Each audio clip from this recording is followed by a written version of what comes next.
Hello, Regents. This is Professor Bapu, your personal guide to Civilization 6. I boil down all the complex intricacies of this massive game down to what you absolutely need to know to win. So today, I'm going to be talking about a religious victory ranking system that I developed. So this ranking system is basically my basis for recommending the best and worst civilizations to choose for a religious victory. What I do is I'm going to define categories that contribute to getting a religious victory both easily and quickly. I'm going to look at each ability a leader has and relate it to one or more of those categories, and then I'm going to assign the leader points for each of these abilities. Then I'll calculate the sum of the abilities to create a full score for the civilization to rank it against the others. With all that said, let's just dive right into it. So the first category that I'm going to talk about is their profit score. So basis for this category is that it makes it easier for a leader to found a religion. And obviously this is important because you need a religion to get a religious victory. And each of these abilities, whatever score they get, is going to get multiplied by 10 because this is the most important category for a religious victory. The next category is the survival score. The reason for this category is because it makes it easier to defend your borders, because if you get wiped out by an enemy civilization, you obviously cannot win. And since it's the next most important category, any points you receive in this category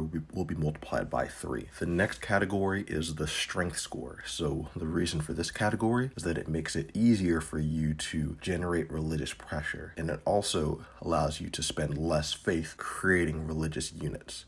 Because this is going to make your religious game smooth and easy, this is going to be points in this category are going to be multiplied by 2.5. The next category is the faith score, and the reason for this category is because in order to generate a lot of religious units, you have to increase your faith output. Any ability that contributes to this category is going to get multiplied by 2. After this, we have the speed score, and so the reason for this category is that it allows for you to convert cities before your opponent can defend against it. Any abilities that contribute to this category will be multiplied by 1.5. And finally, there is the early culture score category. And so the reason for this category is that if you get culture early in the game, then you'll be able to get to theology and reformed church faster, which are going to be the 2 civics that you need to reach in order to really begin spreading your religion as quickly as possible. And so for this category, any points that the leader gets will be multiplied by 1.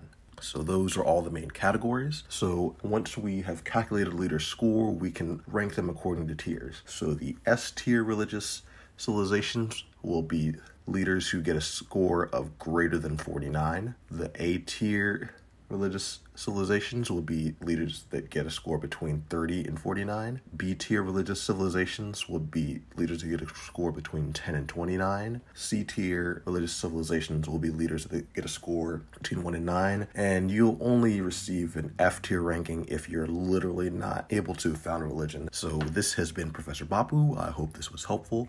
If you have any questions or suggestions for future videos, please leave a comment and I'll do my best to get that additional information to you as soon as I can.